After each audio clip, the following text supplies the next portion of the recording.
దారుణాలు సంబంధించి మరొక సంచలనాత్మకమైనటువంటి అంశం వెలుగులోకి వచ్చింది.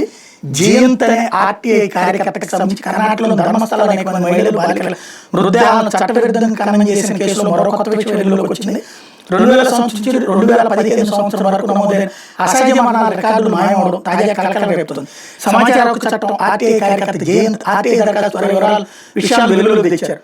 ఆ 15 సంవత్సరాల కాలంలో జరిగిన అసహజ మరణాలకు సంబంధించిన రికార్డులు కావాలంటే జయంత్ ఆర్టీఐ దరఖాస్తు ద్వారా కోరగా 2000-2015 మధ్య యూడీఆర్ అసహజ మరణాల రిజిస్టర్లో నమోదైన మరణాలకు సంబంధించి అన్ని పత్రాలు, పోస్టుమార్టం నివేదికలు, వాల్ పోస్టర్లు, నోటీసులు, గుర్తు తెలియని మృతదేహాల గుర్తింపు కోసం తీసిన ఫోటోలు సాధారణ పరిపాలనపరమైన ఆదేశాల మేరకు ధ్వంసం చేశామని బెల్తంగాడి పోలీసులు సమాధానం ఇచ్చినట్టు జయంత్ చెప్పారు.